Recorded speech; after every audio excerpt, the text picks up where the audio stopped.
It's the UK Surf Show with Pete and Leighton, except Leighton's not here now cause he killed Chris. Now it's Mitch and Pete, we're gonna talk surf skating with Sebastian. We're gonna talk surf skating with Sebastian.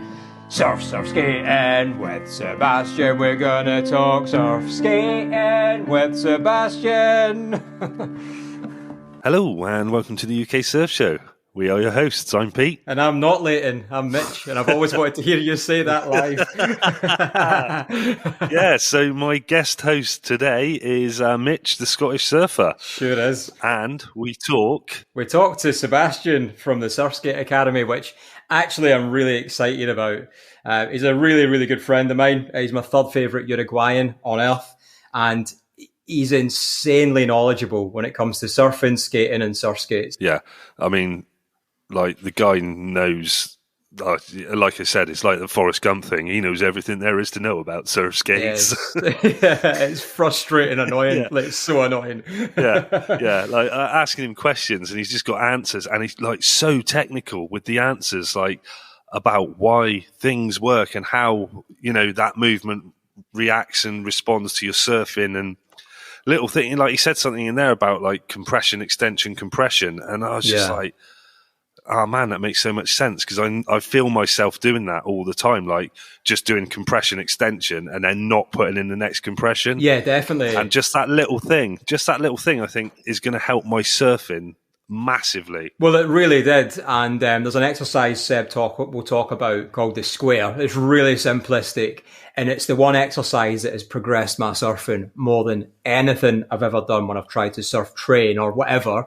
This has helped massively. And exactly like you just mentioned, compression, extension, compression. Yeah. The last compression is where they sort of forget, because actually if you don't recompress at the end, all the speed you've just gained by compressing and extending, if you don't compress again, you're not carrying it through. You're just scrubbing it straight off. Yeah, I think I do that thing. I get overexcited where compress, extend, and then I'm overexcited that I'm on the wave and I forget what I'm doing and I just go with it. Well, we spoke about it before, and talking about my issues with my pop-up. Yeah. And I would always go in the water with something to work on, and I'd be like, right, thinking pop-up. But the second the tail of my board starts to lift, I'm like, oh my God, I'm doing it! I'm surfing! I get so excited in the moment, I forget about everything I wanted to even achieve. Yeah, I do the same thing, and I get on the wave, and I'll do like I say, like normally it's the same sort of thing. A nice bottom turn, get back on the wave, and then I'm too overexcited that I'm on the wave, and I just forget, and I just ride it all the way into the shore, and I'm like, turn around and go, oh fuck, now I've got to ride all the way, now I've got to paddle all the way back out. Yeah. I'm so guilty of not kicking off, and I know I should. Like, I'd just rather milk the wave, even if I'm doing nothing on it. Yeah. Like, I don't want to paddle back. I don't want to. Yeah, that's amazing. Yeah, before we got into this one, though, we've got a couple of discount codes for you. Yeah, so from Northcore, if you use the code SSPodcast, and that will give you 15% off anything on the website, and that's valid till the 30th of June. Yeah, and also we have a discount code for Surface Wetsuits. That's spelled SRFACE, and type the UK Surf Show 10, all capitals, no space, and that will get you 10% off anything you order from Surface Wetsuits. Did you read that, Surface, or did you do that from memory? I did that from memory. Go you, that was brave. Yeah. I've probably got I'll be checking that. Yeah, I will. I'm going to be checking that. I've probably got the code wrong as well. So here we go with Seb. Afternoon, guys. I'm Sebastian. I'm from Uruguay, South America, but now I've been living in Scotland for almost 6 years. And I've been a lifeguard for 20 years, a surf coach and other stuff. And a year ago, I started with the SurfSkate Academy. I've also been a skateboarder since I was really little. And yeah, my first surf skate was been more than 15 years ago when I had my first surf skate. But yeah, a year ago I started, the name is the SurfSkate Academy, which is a type of training with surf skates. Surf skating becomes quite a new sport now, so it doesn't matter if you're not a surfer, it's the same biomechanics. But yeah, I'm trying to be more focused about try to improve people's surfing with surf skates. My first surf skate was more than 15 years ago. Now surf skating has been kind of a new thing for the last 4 or 5 years, but actually it's been for quite a while.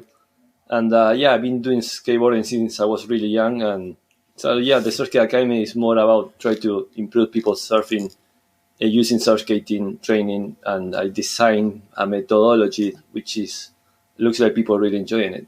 Yeah, that's cool. So, like, it's one we wanted to cover for a very long time because there's so many different types of surf skate out there, and a lot of them seem to be aimed at shortboards, like the shortboard turns and stuff like that. Is it transferable to longboards as well? Yeah, I'm not gonna try to be like a Mitch show with a cheesy show Jack, whatever, probably because it's not publicity this, but there's a lot of different surfskate, different brands. Yeah. And it's very different a surfskate from a longboard, just because that front track design, and depending of the brand and the technology, it could really, really help to your surfing. So there are different brands with different technologies and different decks, length, and really affect depending of the equipment you can have. It's very similar like surfing, and that's another thing. There's a big majority of surfers that they have sometimes their own equipment, and the same thing happens with SurfSkate. It's really important to understand a bit about length deck and concaves and wheelbases and all these kind of things that really, depending of your height, your weight, your style. And there's a lot of different varieties, but I could say there's like 3-4 main brands which they really, really make you feel like you're surfing in concrete and really can improve your surfing using a surfskate. Yeah. So I think it's interesting, Seb, that, obviously I know you really well. We do a lot of stuff together. I do the filming for the SurfSkate Academy. So I see the output of your lessons to people who have never skated or people who are really good skaters who want to progress their surfing, or they just want to enjoy skating. And the differences between surf skates, to be honest, I didn't think initially before I met you or before I'd done surf skate training with you, there was a big difference between systems. There's not really such thing as a cheap surf skate because they're all expensive. My first surf skate was an amazing Christmas present from Special K. And it's a cheap surf skate, but by no means cheap. After that, I got on a Carver, which I thought, the difference between I think it was a D Street surf skate, the difference between that onto the Carver, it was like, when you play pool on a rubbish pool table and the balls don't roll. Yeah. Then you get on a really good one and the balls never stop, That was what the Carver was like. But at the same time, obviously nothing wrong about Carver, but then when we met and we started training together, you realize that Carver, it wasn't the right for you. So even though it's a really good board and a good quality, the C7 technology from Carver is really nice, but it wasn't the right for you. So that's the thing, is there are a lot of circuits out in the market, and there are cheaper ones, and like they say, buy cheap, buy twice. So the other one you had before, Mitch, that it was not helping you at all. No. Then you feel and I need the help. Then you feel a big difference with your Carver, but then when we start, you were kind of having fun with the Carver, and you were thinking that doing miles and miles, it was a good training. Yeah. And then we start properly training using more your upper body and then your lower body, then the mixing between upper body and lower body, and then we can talk a lot about that. And that you realize that it wasn't ideal. And so there's a lot out there. I don't want to do any publicity, but I just recommend people to properly try to understand which one could be the best for each person. And also, there are cheaper ones and you can have fun, but you're going to want to buy a good one quite soon. So it's better sometimes to save some money, wait a little bit and properly spend the money on something. I think I've tried so far. I've tried the Slide, Smooth Star, Carver, and Arbor have got one coming out at the end of the month as well. And and I've tried the Yo as well. You, however you say it. Your own way. Your own way.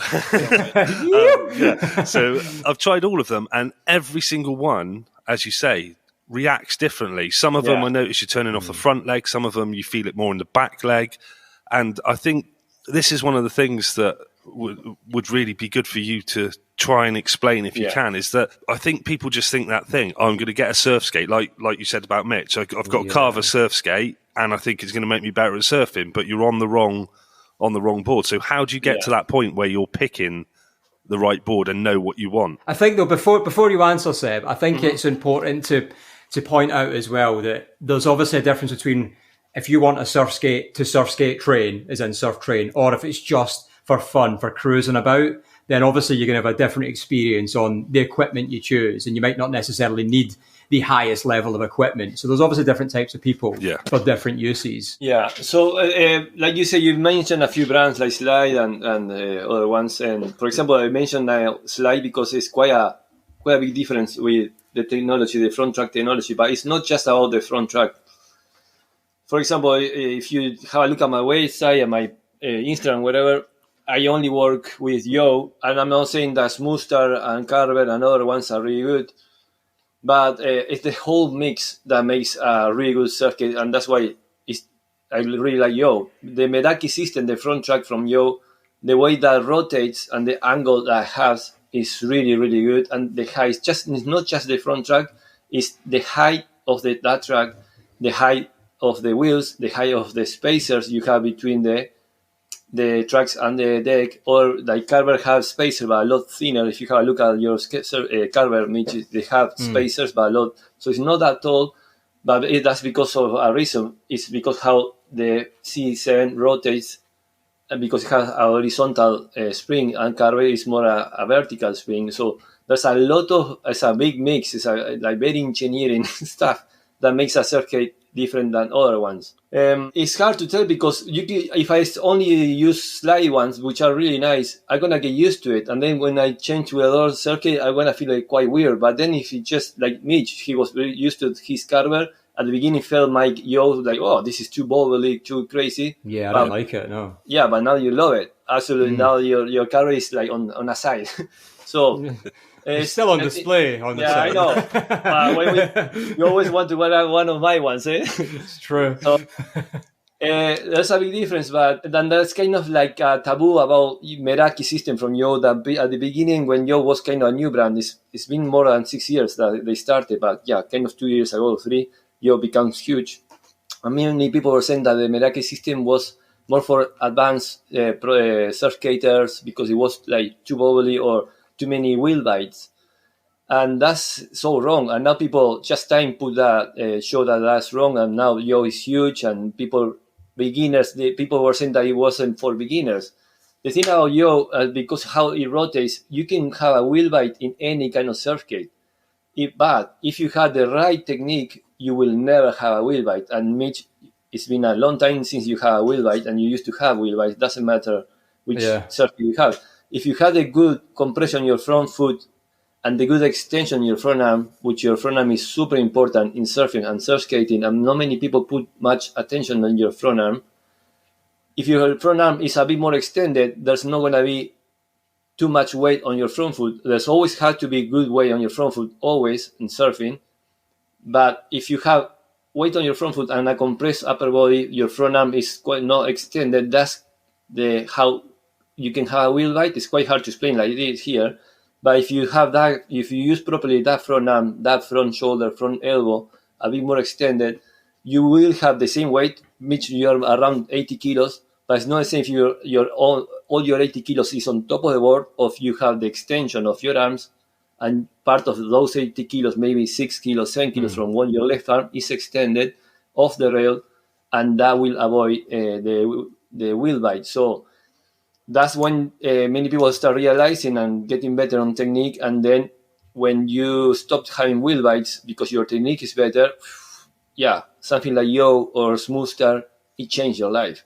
Yeah. And because it rotates so well and really replicates the feeling of surfing, that's why Yo, for example, or Smoothstar, they have longer decks and longer wheelbase. Doesn't mean that Carver, they have quite longer decks and longer, but most of the models from Carver usually are shorter decks and shorter wheelbase, even with the C7, because it rotates and turns really nice, but not as much. So they need to go short. They need to go short on deck and short on wheelbase, and that helps to the circuit to rotate, to turn tighter. And Yo or Smoothstar, because the front track is a lot better, in my opinion, you can have a longer deck and a longer wheelbase. And that's another thing. There's nothing wrong to have a longer wheelbase. Completely the opposite. I really, really, really like have longer wheelbase. Even me, I'm 6'2", more or less, 185 tall. So I need to have a wider stance. So if I have a wider stance, I can release weight from my back foot, my back leg, and so I can have more weight on my front foot. And that means that my back leg, my back knee is looser, and I can use it just when I need it. Many people put too much attention in the back foot, where is the fins or the back track, because all the traction comes from there. But everything starts always, any kind of turn, start first from your front foot, because you're going forward, and the nose of the board and the first 3/4 of the board is always going to be the first part of the board in contact with the rest, and any kind of turn start from there. Then everything goes back to your back foot, and then your front foot, and so on. So to try to complete this, longer wheelbase, if you have a really nice front track car, a SurfSkate like Meraki or Smoothstar, things like that, is really good because you can go in a lower center of gravity with a wider stance. And you can rotate your back knee, so your knees are facing forward. Many people surf with the upper body, shoulders, and knees facing sideways, and we all need to try to face our upper body and lower body, rotate and face wherever the nose of the body is going. So with a longer deck, you can have that back knee inside, rotate, shoulders, elbows, hips, knees, everything facing forward, and that allows you to put a lot more weight on your rail, on your toe rail, on your heel rail, and you have lower center of gravity, lower pumping, more extension from that compression as better extension. And so if you have a good system of SurfSkate and a longer wheelbase, it really, really helps really good for your surfing. Then if you go to like a skate park, I have a lot of SurfSkate. I have like 11, I think, and 17, 18 and a half, 20, 19 wheelbase, everything.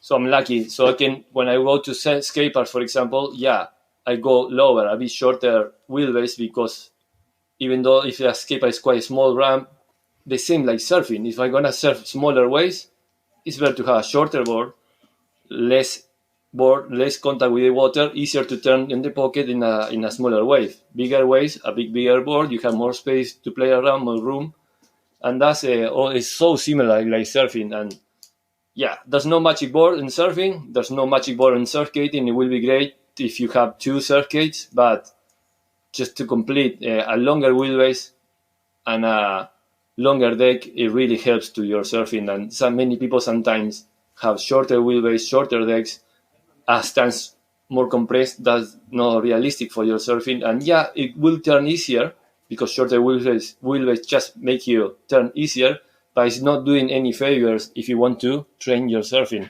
You're going to have fun, that's fine, but it's not very realistic in matter of talking about surfing. That was a long response. That's perfect, mate. No, it's super insightful, Seb, as always. And I think I can really testify to that. And it really pains me to say that, yours, in my opinion, are better than the Carver I have. That really pains me to say that, because my Carver, like everything else I've got, has got my family tartan all over it. So that's painful. But when I used to go SurfSkate training, what I would call SurfSkate training, I would go out, set my Strava on my watch, and go for 5 miles on my skate, never putting my foot down, thinking that was SurfSkate training, which is, I'm sure there's other people probably do that, and it was terrible. It helps, but also go to a skate park also, and that's sorry I interrupt, but it's important to mention this, and and also I always say, time put people in place, or many well-known websites, YouTubers, whatever, they always talk at the beginning that SurfSkate training, it has to be in a ramp, and they design different type of ramp. It's all about the ramps, and no, and now they're realizing that it's not that correct. It's super important to have flat training, flat surface training. Sorry. Like you did, Mitch, a lot of mine. That's good. It helps to your muscle memory, many things, but it's not very technical. But many people also, it's not the right thing to do. Just go for a skate park, because if you have some skills, you're gonna be able to go up in a ramp, and then just gravity will pull you down, and you're gonna complete the turn more or less. Probably you're gonna get stuck up, but maybe you will fall, but you're gonna complete the turn, because the shape of the ramp, and just gravity will pull you down. Yeah. But that doesn't mean you're doing the right technique. Yeah, I find that in a skate park, because I'm used to skating skate parks on a skateboard. Often when I'll go in a skate park on a surf skate, I'll get to like near the top of the ramp and I'll just kick turn. And I'm like, oh, I'm doing that same thing as I'm doing on a skateboard. So I'm not doing what the surf skate's designed for. Yeah. So that's the thing is, it's always good to have a surf skate. It's always good because you can just train by yourself or maybe watch YouTube videos, whatever. But if you could have if you have a surf skate and you are able to have a lesson with any kind of coach, I highly recommend it, because you will realize how much you can learn and how quick you can improve your surfing. And yeah, the feeling of going a skate and just go up and down in a ramp doesn't mean you're doing the right technique. And that's important to know. And also that's important to know that flat surface training is super good. It's really good because there's no help there.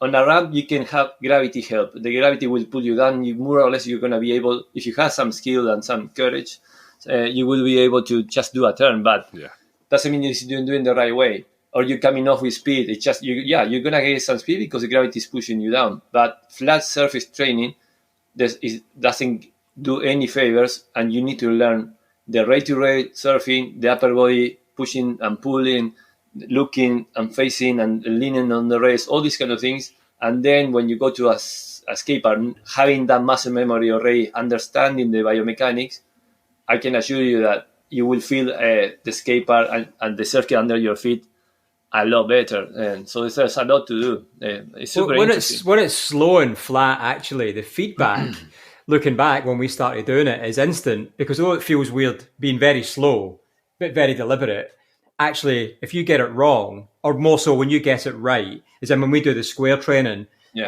just for bottom turn practice, the magic square, when you come out of the bottom turn, you can feel it and hear it through the rear truck on a surf skate. When you get the technique right, because that's where the power obviously comes from and projects you around it. Like you say, if you were doing that on a ramp, you're going to get that anyway. So it's not necessarily giving you that instant feedback to know you've done it right. So, for example, the magic square, which is a square, it's a drill that you can train. You're at the same time you're training bottom turn, you're training callback, you're training so many things at the same time without even realizing. And it's people hate it, people get frustrated at the beginning, and then when you get the timing and the pushing and the pulling and everything, people love it. But then, Mitch, when you start understanding that drill, you were able to do a bottom turn and you can hear the back wheel, so you can do you're transferring the good compression on your back foot, and then you come off with speed with that bottom turn, but then you lose that speed. Remember, you didn't have enough speed to come to the next cone.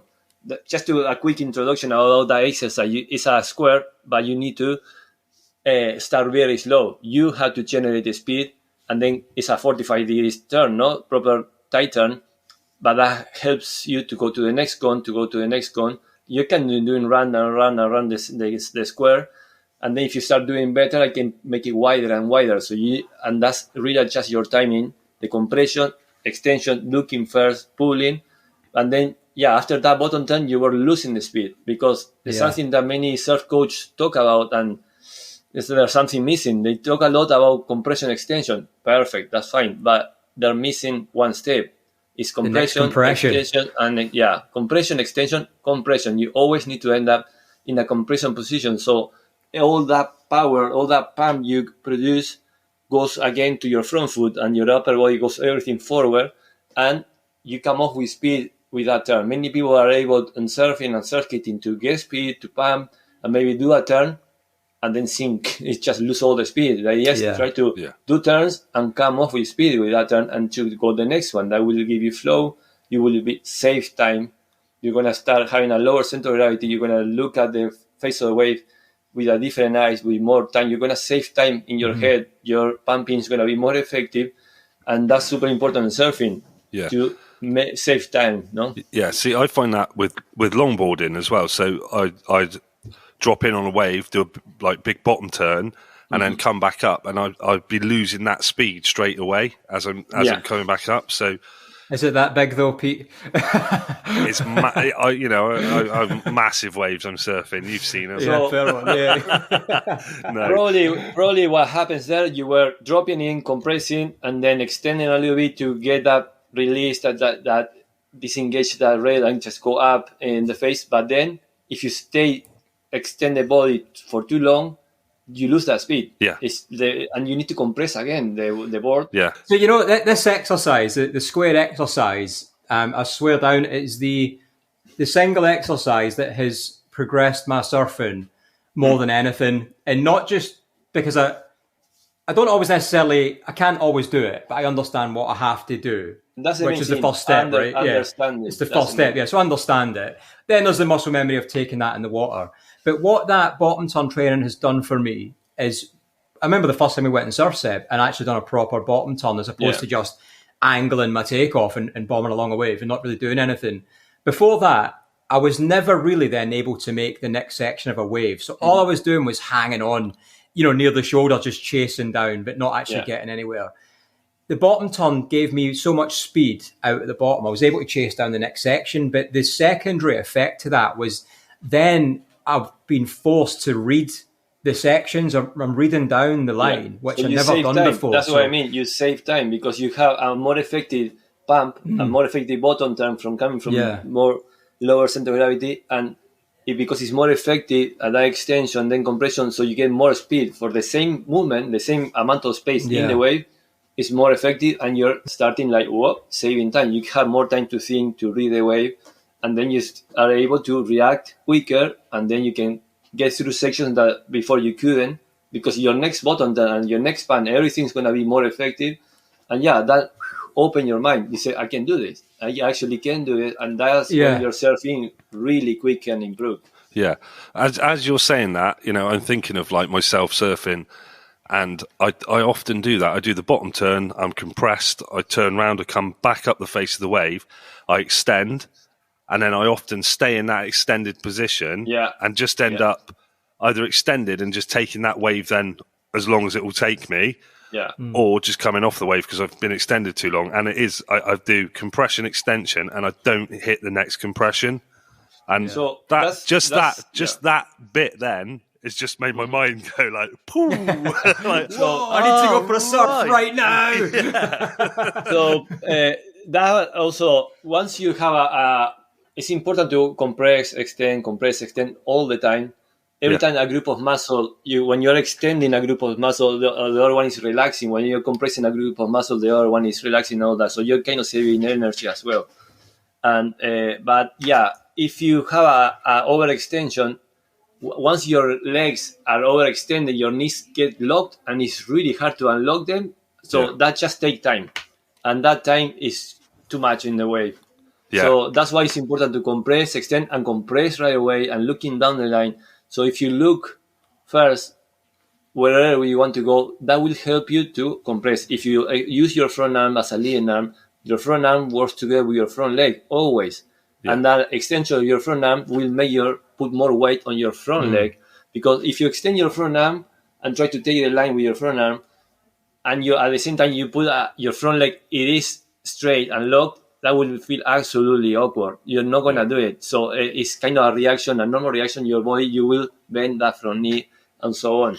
So probably you stay too much time in extended position, which it could be a tiny second, but that could be too much. So it's important to compress, extend, all that. But also part of my training is, once people understand the biomechanics and we're getting better, instead of just training your upper body and lower body, I do a lot of drills that train your mind to be quicker and quicker reactions. I put cones very tight. You need to has you wash his car. you have to chase chickens in his back garden.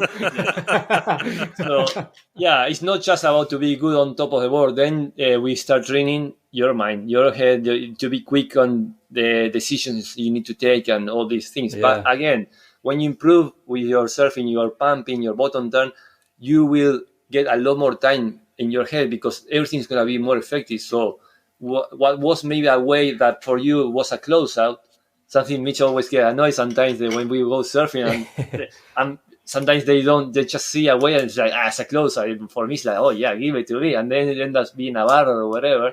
So many ways that before maybe it was a closeout or too fast, then you realize, I can catch it this way. I can actually, people are not even having a look at that wave and you go for it. And so All these things is how good is this training, because you can improve that and save time, which is very important. And just going back a little bit to the skate parks, carvers, yos. I very recently, I'm not a skater, I should make that clear. Very recently, for the first time ever, went to a bowl, went to a skate park. It's not my thing. And I I filmed myself going around the bowl, thinking I'm probably 3/4 of the way up, and looking back at the footage, and I've not even broke the even surface. It was actually devastating. Yeah, you're still on the transition. Yeah, exactly. Yeah. The wheel's not moved at all. I'm just completely flat ground. And but we went down to Newquay. I was at an army surfing comp, and a few flat days. We all went to the skate park. And we're just pissing about in the skate park, everyone else was doing proper manoeuvres, and we were trying to see how many people, would get in the bowl and just keep going round in circles, pissing everyone off. But the more I was in there, the more I grew in a little bit of confidence, and I was using my carver, and I guess I just try to highlight the point about the difference in the systems. I didn't realise how much that carver was holding me back. Yeah. So I was really trying to get around and try and do some sort of top turns. And I was just constantly getting hung up on the top of the getting stuck. Yeah. And I thought, I'm going to have a go on the yo. One of the lads had a yo. I jumped on the yo, and yes, it feels super loose when you've been on other systems, I guess, depending on the system. Like my carver is super loose. It's as loose as it will go. It is loose, Mitch, but it has quite a big limitation in comparison to the yo. So the rotate is not so much, and so that means slower rail to rail turning, and the yo gives you a lot quicker, and that's why you didn't get stuck anymore, for example. Yeah, so the first top turn I done on the yo, when I went back round in the bowl, it was actually effortless. And it's not to say it's easier on the yo. What I'm meaning to say is that it was more realistic, more natural, because in that feeling, had that been a wave, the push of that wave would have pushed me back down the face, exactly like the gravity did. So what you're saying then, I'm taking from, maybe completely wrong, something like a carver may be better for someone who, with a slower turn, may be better for someone who wants to practice longboard moving, or no? Seb's shaking his head. No. Seb's shaking his head, and I would disagree. I just think, I think a yo is more surfboard-like. It moves more like a surfboard, and Seb's the expert. I'll leave that to you. So, and there are longer, for example, from yo, there are longer decks, and they had a Malibu, I think it's 36 length, and they are even longer. I tried them, and they're super fun, and still, it will be a very long wheelbase, so they are over 24 or something like that. So, even more important, if you want to train more like longboarding surfing, and you have a deck something around 36, 38, and 40. Yeah. So you will have quite a long wheelbase, maybe 22, 23, or even more. Even more important to have a very nice loose front track like Meraki or Smoother, because if not, the carver will rotate even less, because longer wheelbase will be a lot less reactive and more curvy. So even more important to have a very decent, or just a more loose. No, that's not the right word, because again, carver are really good. It's just something more that can rotate even better and more natural, and because you're going to have a longer wheelbase. So if you put the CX, for example, from carver in a 22, 24, 20, even more wheelbase, it's going to be kind of that longboard feeling, the old longboard, normal longboard skateboards, and not such a surf-skating feeling. If I explain myself. Yeah. It's just going to turn into an episode of like slagging carver off. Not with my tartans on that board. It's not. That's the thing. I love my carver. It's just I'm trying to give you my honest opinion, and it's not. I don't try to talk about bad about the other brands, and also be respect to carver, because they are the very first one who create SurfSkates, and all that. But that's a real truth. That's why Smoother and yo, for example. Yeah, that's a different performance, and that's my. If you ask me for my honest opinion, that's the right way. That's my opinion. Except your background in skating, where did that start for you? You've obviously got a bit of a knowledge about you from skating. Yeah, so passion. Yeah, me and my brother, my twin brother, and I, we start with those plastic skateboards. When we moved from the main city in Uruguay to Punta del Este, a really nice town, they have a bowl in front of our school. And that was it. We wanted to try that, and my dad bought us this really, really, really kind of toy skateboard, and right away my brother and I, we just dropped in, and we were like something around 10 or 11, and that was it. And we started skateboarding non-stop, living in the ball every single day, 24 hours. And yeah, we, both of us, it was kind of the right time, the good time in Uruguay. Skateboarding blow up, and big brands came to sponsor people. And yeah, my brother and I, we were the first one to have a strong international sponsor like Vans shoes, no, and contract and magazine, blah blah. Imagine I was 15 years old.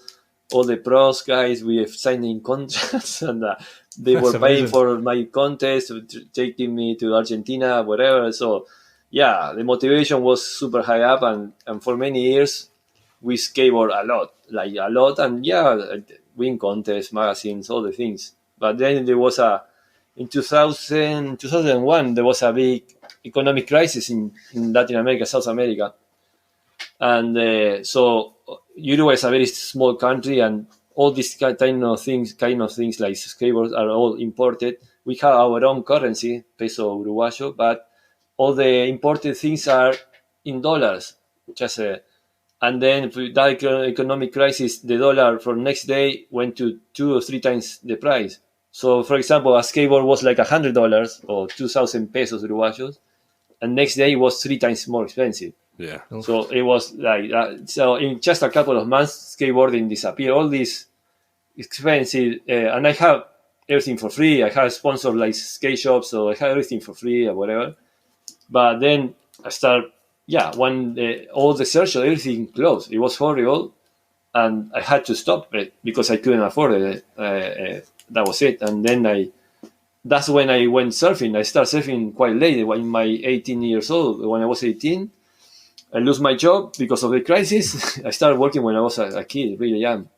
And I couldn't afford to have a skateboard. And going back home, like after my boss told me, that's it, you lose your job, good luck. I was in the bike going home, and then on the beach, there was a surf school that I know the guys, and I just tell one of the owners, man, I don't have a skateboard, I don't have a job. Just give me a board and let me try to have fun. And that was it. First wave, I surfed the wave, and I fell in love with surfing. And amazing. And then skateboard, it becomes kind of a hobby, and surfing was like take over of my life. But yeah, for many years, skateboarding was, we went very involved. When I was 16 years old, when there was no skate, I was just a small ball, and in that time there was no internet or just starting, so I managed to get more than 5,000 people signing for to a project, and that project was approved. I was talking with the council and whatever, and I managed to get 6 skate parks approved. Oh, and amazing.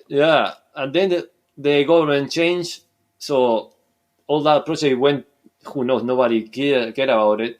And years after, me as an adult and working as a lifeguard already, one day a politician came and said, you are Sebastián Jiménez, whatever, you have a project that is approved with this number, we want to do it because it must be done. Once it's approved, they have to do it. And so it's all the skate parks in my hometown. Not many people know about it, but yeah, it's kind of the project I started when I was 16 years old. And just a few months ago, they finally finished the last one, the last skate park in front of a really nice spot, which is a really nice skate park. And so yeah, skateboarding has been always a big part of my life.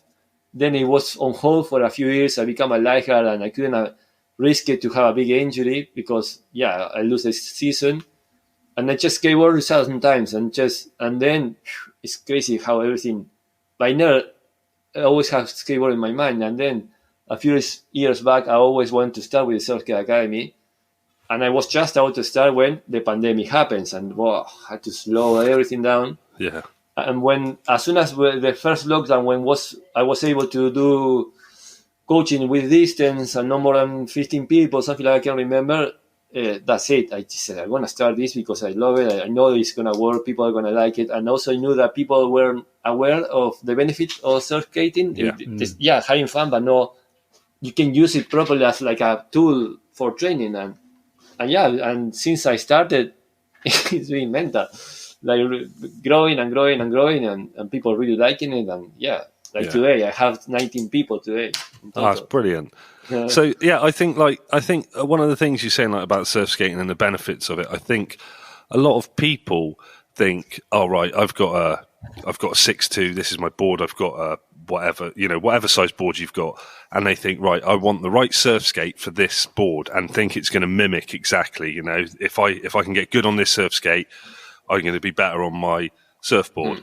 Whereas what you've said, it doesn't, even though there are better brands, I think as long as you're doing the right training, will it matter what board you're on? It will matter because there are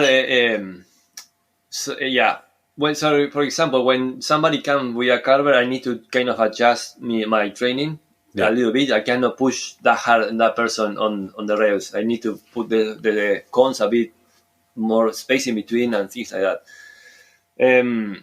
So again, some people like Mitch, your carver is I think 30 decks, so it's too short for you, and it doesn't help to your stance. So there are, and I've been training people who been surfing, for example, for like 7 or 6 10 boards, and now they start with a SurfSkate with the right one. I recommend to buy the right one, whatever. And now the SurfSkating has been improving so much, so now they feel the need. They want to move that board a lot more. So that's the next step. Go because of this training. If you get better, like Mitch, what happens with you? You used to have quite a fish, and now you are surfing with a lot shorter boards because that's the natural process. You start getting a lot better in your surfing, and you need to go better on your equipment. And also, like I said before, many surfers don't have the right equipment. Talking about surf skating or surfboards, so it's hard to have a surf skate that replicates the surfboard you have. But like I said, many people came with me to training and have their wrong surfboard. So that's one of my advice right away. It's just not to change their board, which obviously costs money, but I think it's quite standard, more or less. SurfSkate, if you are somebody about taller than around 170, like around 5'10" to 6'1", 6'2", whatever, go for a 34 deck, more or less. You can change with your wheelbase. You can, if you are somebody not that tall, maybe you can have a 34 deck, but a bit shorter wheelbase. Or if you can find a board which is 33 deck and maybe 17 wheelbase, if you are somebody quite like 5'6" or whatever.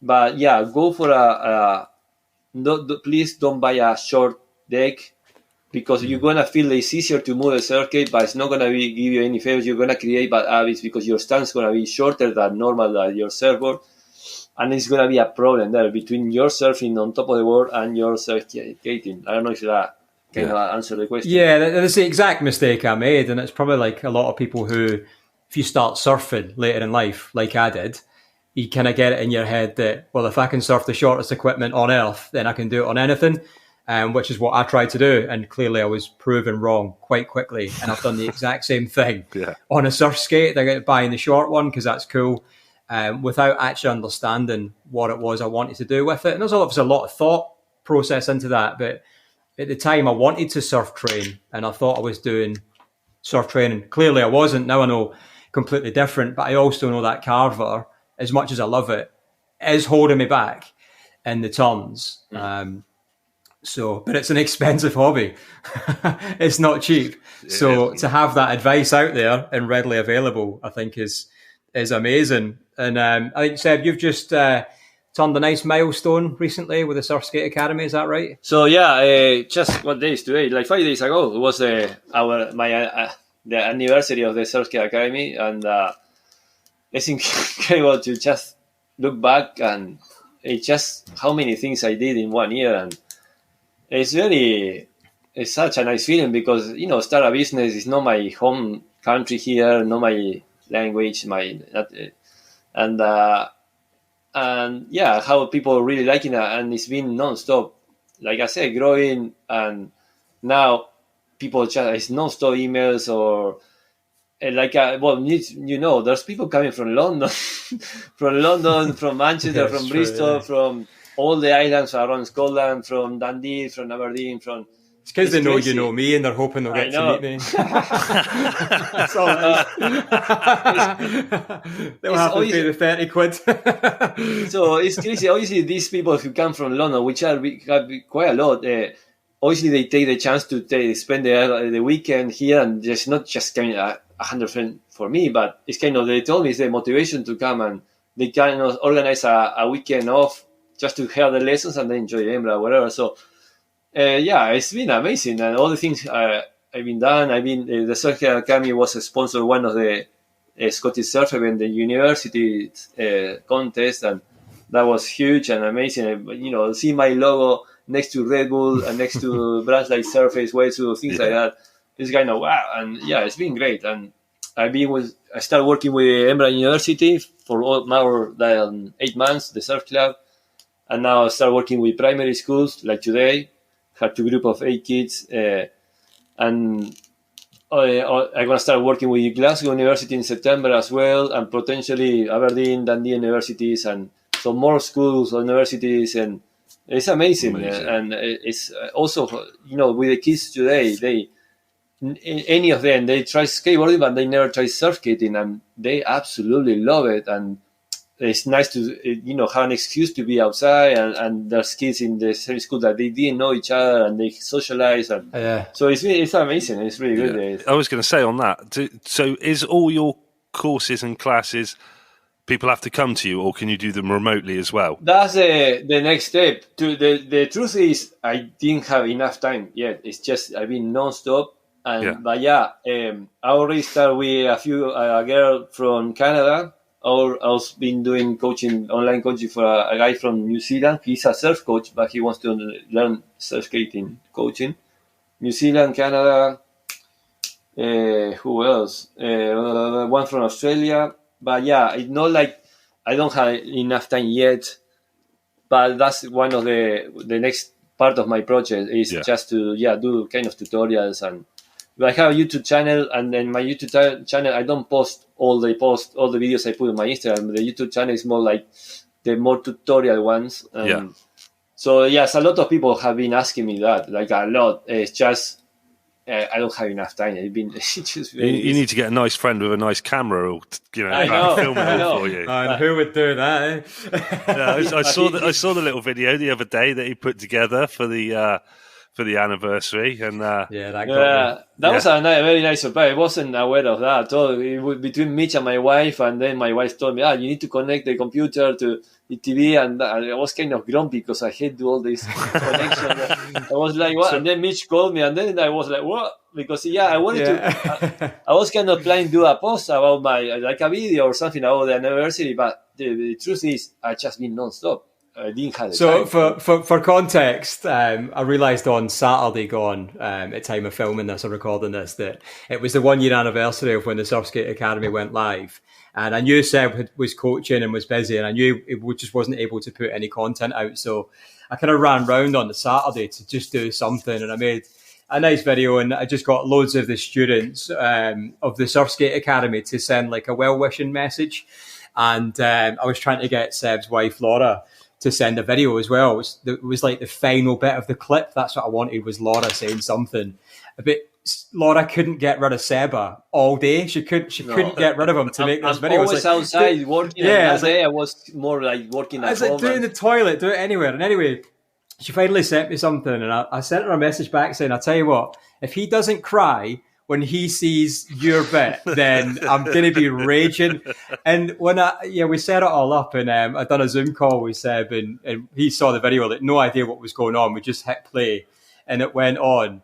And he didn't even get to his wife. He was crying halfway through, and it didn't. Honestly, like I was not expecting that response at all, and it proper sideswiped me. It got me going as well. Like I was like, but it just shows how important it is, though. I think, and what you put into it. It's been fun, but it's been now I'm fully dedicated to the academy. But for almost a year, I was doing the academy and my other lifeguard job, and also work for another big project in Scotland. And also I had to be a dad. I had the energy of a 7-year-old kid when I come back home, so I absolutely it's been fun, but I put everything, all my energy, and it's been it goes fast, but at the same time it's been a long year. So then that day I was busy doing a lot of things, and because the weather wasn't that the best, so I didn't do lessons, but I was kind of building a barbecue in my garden, and I actually slowed down for a second, and that video came, and it just made me think all the things I achieved in this year and how well it's going, and it just made me think so many things, and all the statement from guys I've been coaching for a while. So just like, well, so I cry. Yeah, I saw old T-Rex arms on the video as well. Yeah, old Alan, he was in there. Yeah. So it was really nice. Yeah, I think as soon as you get some online content where we can do online learning, that's something I personally would be really interested in doing as well. And do you know what though, Pete? And you've got a massive skate background, and so does Seb. And I think though, I do lessons with Seb, and then like I say, I film everything. You still can't replace having that 1-to-1 with a person right there in the moment. Yeah, like I think what would be good would be to have a 1-to-1 session. Go away, practice it, do Alan's T-Rex arms like he does.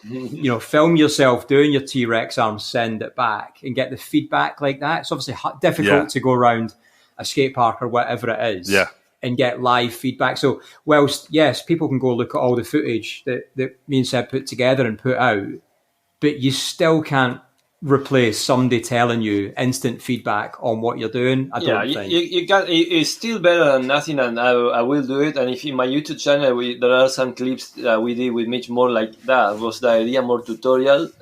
But it's like Mitch said. Obviously, the best experience will be just have a coach there, because and I do a lot of video analysis. I film the people the right way. They show the video, and that helps a lot, because when they can see each other, and I explain why they did something wrong, and then we go right back again and do it right, and then film again, and they feel it nice, and then when they see in the video right away, it's like, wow, amazing. But it is better than nothing, and it's I will do it for sure. Do kind of more online tutorials. But it would be great if one day you can come up here, guys. Don't start. Mitch is always trying to get me to come up to Scotland. He's desperate to get me. There's something up there. It's the cheese toasty shack he wants to take me to. Oh, yes. You brought it up this time. And you've got a second business just opened as well, I'm just saying, on West Sandwich. And coffees and sandwiches. Yeah, and some bakery that he's always on about where he gets donuts from or something. Oh, that was for Ben Larg. Yeah. We got like 30 free custard donuts on the way to... Ben had a movie premiere in Glasgow. The donut, remember? I stopped in to get a couple of toffee donuts for myself, and it turns out they binned them at the end of the day. I was in there at 5 o'clock, so they said, you can have a few if you want. I said, well, I'm going to a movie premiere. How many can I have? They gave me a box of 30, which I forgot to distribute as well. Yeah. I would have got there. You ate them all by the time you got there. I pretty much did. Yeah. By the way, that movie from Ben is absolutely amazing. If you watch it, try to watch it when in next festival or whatever, because it's really well. It was a really good film. I caught up with him at the Wave not long ago, and I was chatting to him, and that video had just come out with his wipeout at Nazare. Yeah. And I said to him, "Oh man, what did that feel like?" And he just turned around and he goes, "To be honest, it was pretty fucking terrifying."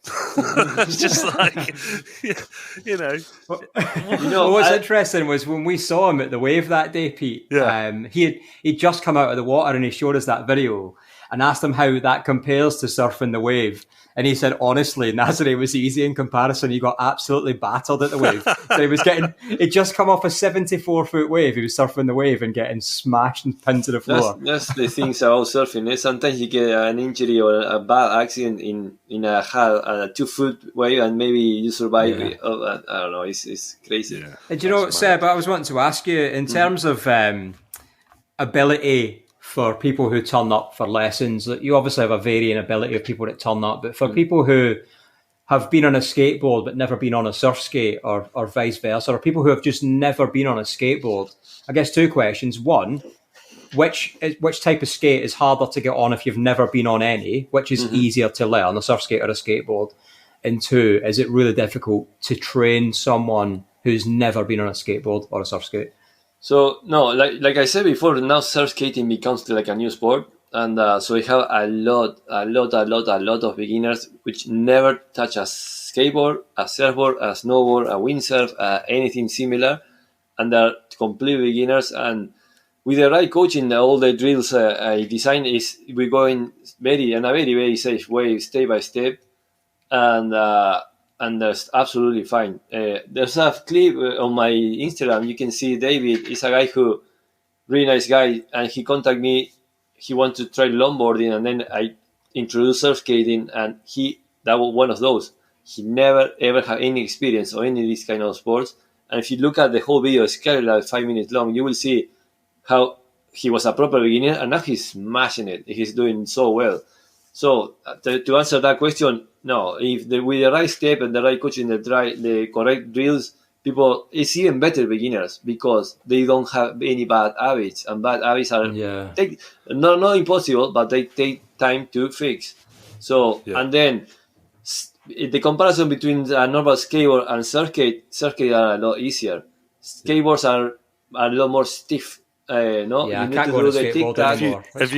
Have you ever tried that? Go on a surf skate and jump straight on a skateboard Oh afterwards? man, yeah, I hate It's it. horrible. The thing is, all my life I did a lot of skateboard. Then I've been on top of surfskate for so many hours in the last year. I'm so used to it. And the other day, a few months ago, I just want to go back to skateboarding properly. I cannot injure myself because when I go skateboarding, I always go crazy airs, whatever, and I need to like look this. But yeah, you're not 18 anymore, Seba. Yeah, I can afford to be, but yeah, I just buy a proper skateboard, and I'm still doing some flips or whatever. But it takes me a while to get used to because I want to use more my I want to lean more on the rest, and skateboards are a lot more stiff. So yeah, I see a lot easier surf skating because with the right training on just a few tips, just using a little bit your upper body, a little bit your arms, just leaning a little bit on the rails, and the board will turn. We do what I call the catch up. Whatever you do on your upper body, the lower body will catch up with your upper body, and the wheels are smoother and taller and wider and soft. So yeah, so definitely surf skate is a lot easier. Yeah. How do you find that, Pete? I know you dabble in both. It always surprises me when I meet you that you can skate, but you can. You can properly skate. And I only say that based on because I've seen you. Yeah. What you seen what I look like? I can't believe you can actually do something.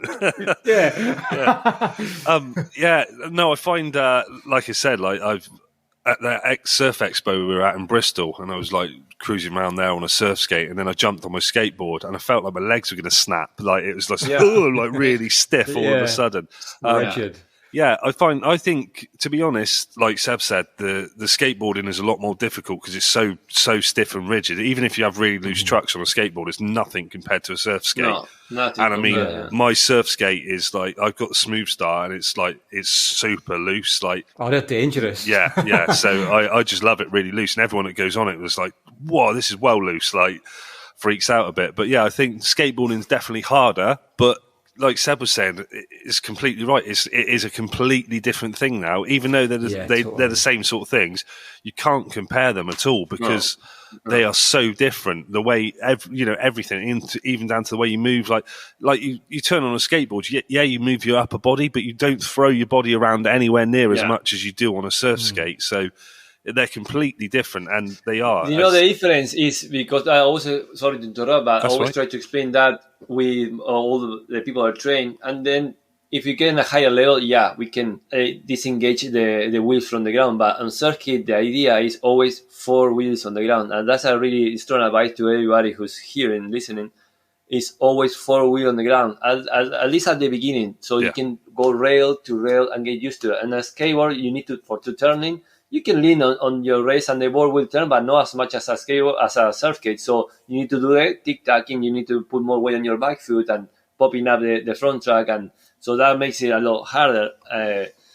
So that's a big difference between surf skating and skateboarding, that you can turn really tight with always having 4 wheels in contact with the ground. And I'm saying this, another strong advice is, many people sometimes came to my training and they might have a Yo or a Smooth Star or wherever we are very nice and loose front track, but usually they have the back track quite tight, and that's wrong because that's counterproductive. Because if your front track is really loose and wants to properly lean on your race, but your back track is quite stiff and tight, that back track will want to just go straight, and doesn't help you. So 4 wheels on the ground, the whole rail from your front wheel to your back wheel, all that rail always needs to go. Well, it has to be even. So back track is also very important to have it. Yeah. So if you're a bit fat like me, it doesn't matter how much weight you put on, it just turns anyway. You are not fat, Pete. Don't say that. Right. So I mean, that's I think that's information mind blown on the SurfSkate, as I think you know more about SurfSkates than anyone I've ever spoken to in my life. So that's great. I mean, if you want to tell people out there where they can find you online, on Instagram, on YouTube, what your addresses are, and how people can get in contact with you. Perfect. So my website is the SurfSkateAcademy.com, and you can find me on Instagram, the SurfSkate Academy, or YouTube. I think it's the same, the SurfSkate Academy, and I have a Facebook page, is the SurfSkate Academy _Scotland. And my email is info@thesurfskateacademy.com. But I always reply back on my Instagram and my email. Sometimes maybe not right away, because sometimes I just can't stop doing this. And then when I go home at night, it's like I start replying back. But I try to always reply back to everybody. And so basically on my website, if you scroll down, you will see the links to my Instagram.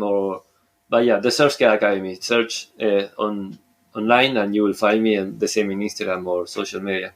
Yeah. Right. That's absolutely amazing. I've got another question before you stop recording. Yeah. So Seb, obviously Uruguay is a huge surf skating culture. You get some proper serious waves out there. Pete, you probably don't know, but Seb is literally my third favourite Uruguayan. Who's your other two? Number two is, it's actually, there's no one in it. I just have to leave that reserved in case I meet another Uruguayan, you know. Yeah. But number one is, then this is genuinely true, Seb will back me up, the president of Uruguay is an absolute charger.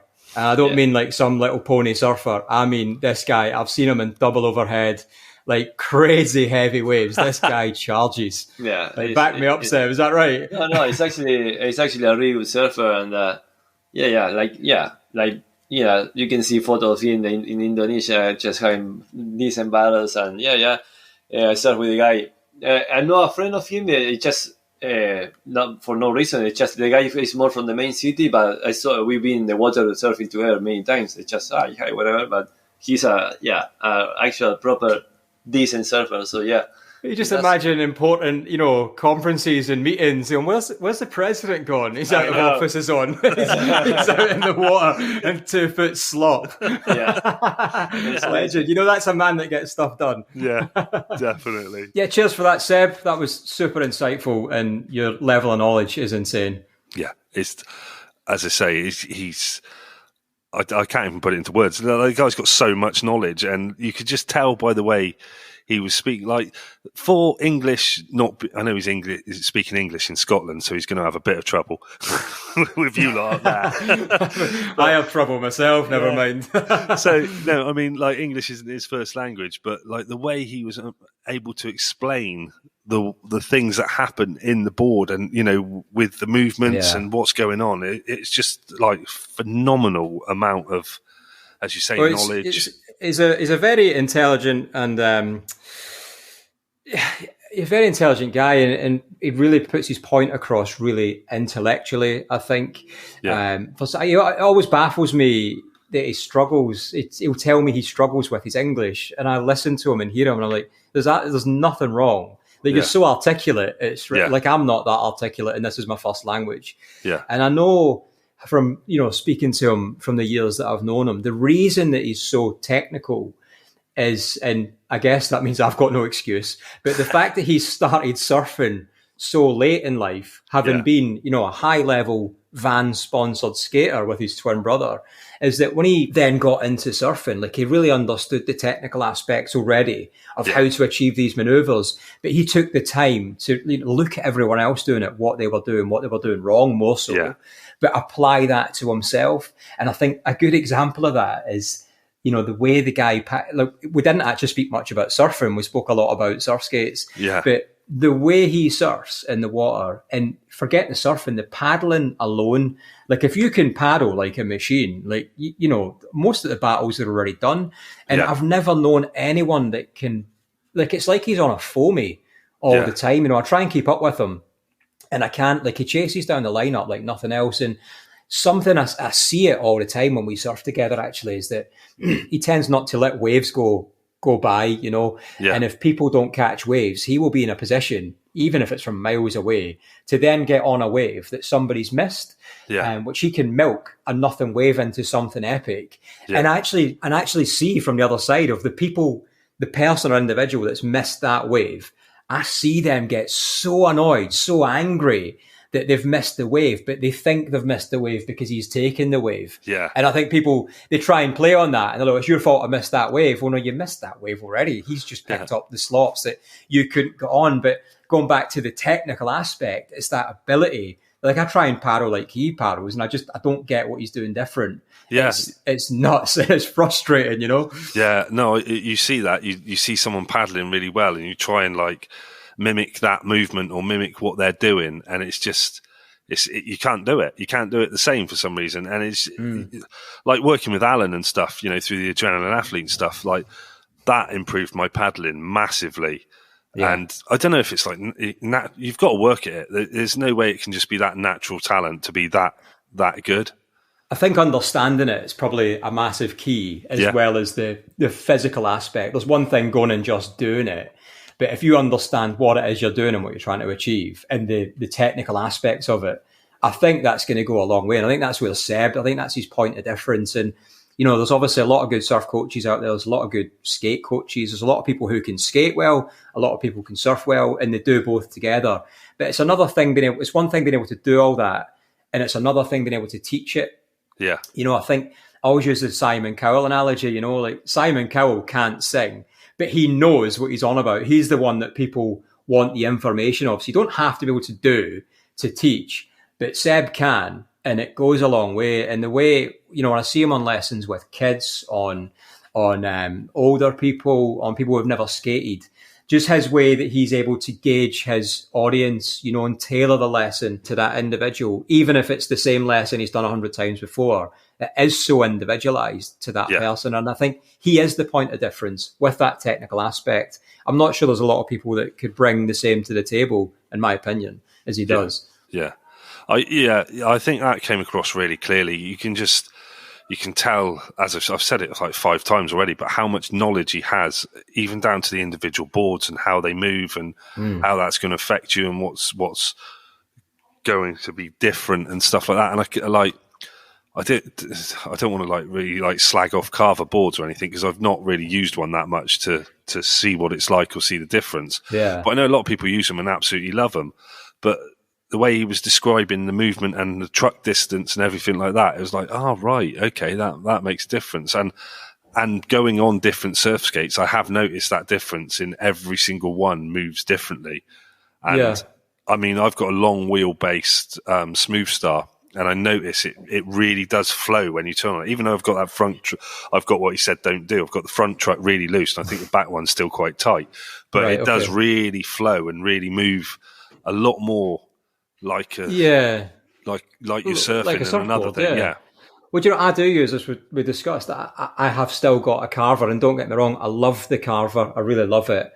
But I've felt the difference through the little bit of understanding I've been able to take away from Seb as to what this deck length is doing, the spacings of these wheels. Yeah. I've seen the difference. I've seen the holdbacks that board gives me. And again, when I first went on the Yos, although, it felt super loose, super sketchy, but it was easier to move or easier to turn. I didn't like it, but I didn't appreciate what I was trying to do. And I didn't appreciate that actually my Carver is holding me back. And when I get it in a bowl and I get it on a bit of a ramp, it's not allowing me to follow through with, what my body's doing to take me through that maneuver. It's holding me back. And that's partly because I don't like carrying speed through a skate park because I'm old and I just see the fear. I see the worst case in everything. Yeah. But on the Yo, I'm able to do that. And I guess I thought that if I can do it on a board that it seems harder to do it on, then it should be easier when I get on a surfboard. And actually, it doesn't work like that, because I'm not getting that realistic surfing feeling that the yaw would give me at the top of that turn, where I'm getting hung up on the carver and I'm just stopping. Yeah. Actually, the wave's still moving, the wave's still going. It's still got that energy behind it. It's going to push me back down the face, like the yaw is doing. So for me, I'm sold on the yaws. I think they're great, but like we said before, there's always going to be an element of personal preference. What works for me. It's like wetsuits, isn't it? We could all wear the exact same wetsuit, and you could have a completely different experience. Saying that, you should all wear Surface wetsuits, and you can get 10% off. Do they do a discount code? Yeah, they do a discount code for the UK Surf Show listeners. Yeah, nice. I know exactly what you mean. It is very different, but I have noticed, like through videos you've posted, and we've seen you post from like when we first spoke to you to recently, videos of you surfing. Since going to the SurfSkate Academy, and I don't know if it's as well, I'll give him credit as well, actually. I give old T-Rex arm Alan a credit for it as well. But since doing his workouts, since doing his workouts and the SurfSkate Academy, I've seen you surfing better than I've ever seen you surfing before. Oh, 100%. There's both of them are, I guess, Alan's the physical coach and Seb's the technical. Now, I guess I'm really fortunate that I've got both of that. I mean, one of them's to blame. I've recently been at a comp and I've done terrible. So one of them is to blame that I didn't do that well. It's got to be one of them. They're the coaches, right? Not yeah. but nothing to do with your own personal... Nothing at all. But, honestly, the progression, I saw the progression with Alan really quickly, actually. And I'm a super fit guy. I'm definitely unstoppable when it comes to fitness. but the difference I saw was so fast, and I could feel it in the water. I was paddling further, I was chasing waves down further, I was chasing peaks that I wouldn't do in the past, able to go longer, and it's been amazing. Yeah. And having that balance in that then with the technical being Seb's surf skate training and in water training, it's just added that element of, I now know what I'm trying to chase on a wave. I now know if I can get there, I know I can do something. Yeah. And I think that really helps with taking the surf skate into a bowl, because what I've realised as somebody new to skate parks is that when I take it in the bowl and I can finally get off the flat ground, which I can do now, and I feel like I can push it quite hard, is that I'm now drawing lines. I never understood before how people drew lines when they were surfing or skating. Especially when you're just going 100 miles an hour and you've got no choice but to draw a line or its index and you're going to die. Now I know how to draw a line, and I know what I'm able to achieve prior to drawing that line. I know what I want to get to. And both elements of the training are pushing me to that, which has been amazing.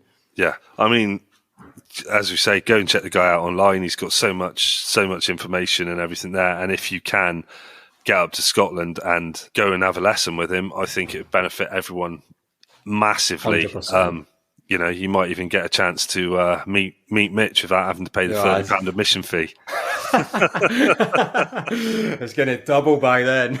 Do you charge Special K that as well every time she comes to see you? I always go to see her because that's what I'm like. Right, yeah, brilliant. Never get enough of that lady. Yeah. Well, don't forget also the Woolacombe Wavelength Spring Classic is on this weekend coming up, and that's festival of music, food and surfing, skateboarding, loads of different things on. That's coming up this weekend. I think there's still some tickets available for day passes. I will be there. Leighton won't be there. Mitch won't be there. Sold. You might be there now. That sounds awesome. Yeah. That sounds awesome. And I think that's it. Don't forget to go and like and subscribe on all the usuals. Thank you very much to Mitch for standing in on this one for today. It's been a pleasure. But before we finish, I've got something I want to talk about. And it's wave size, right? Right. I want the listeners to, just get in contact with the UK Surf Show, and I'm curious about the opinions of this, because I've pushed this out loads in the past as to people's opinions, and I've had generically the same opinion back. So when we talk about wave height, if I'm 6 foot, I'm not. But let's say I'm 6 foot, right? I'm 6 foot. I'm on a wave. Makes you feel good, mate. Yeah, whatever makes you feel good. Yeah. So if I'm on a wave, right, and I'm 6 foot, and I'm at the bottom of the wave, bombing along, the top of the wave is right past my head. Yeah. How big is that wave? 6 foot. But how many people would say that's 3 foot? most people would probably say that's 3 foot. And this, it really frustrates me. As surfers, we can't agree on what a 3 foot wave is. Yeah. What I've picked up in the sort of 10 years or so that I've been surfing is that there's basically 3 wave size, right? There's 3 foot, which means chest high. Yeah. There's 3 foot solid, which means head high. And there's fun. If people use the word fun, it means terrifying, double overhead, gnarly, crazy. You are going to die if you paddle out waves. Yeah. So I want to know what people think.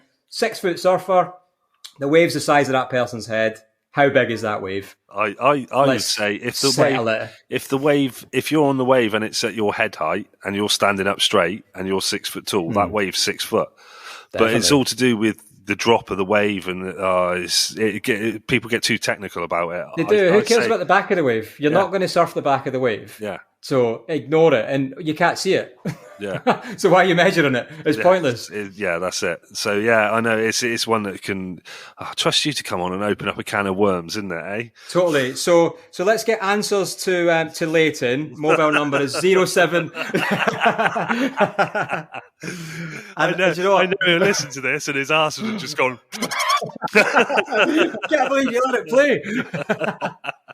And I've got one more I want to finish on, and I'm going to call it a Mitch's controversial statement. Yeah. And this might just be for some age specifics, but here it is. I'm going to say that Dave Grohl with the Foo Fighters with Dave Grohl were and always would have been a much better band than Nirvana ever could have been with Dave Grohl. Oh. Again, answers to Leighton 075. Oh man, do you know what? Initial thoughts. That's the first and last time you're coming on. Just going to get bombarded with a load of hate now. Good. It's just a start. I'm not saying my opinion. It's just I'm just throwing it out there. All right then, that's fair enough. Well, we'll leave you with this this little bit of music that Mitch sent to me earlier today. It's the UK Surf Show with Pete and Leighton, except Leighton's not here now cause he killed Chris. Now it's Mitch and Pete, we're gonna talk surf skating with Sebastian. We're gonna talk surf skating with Sebastian.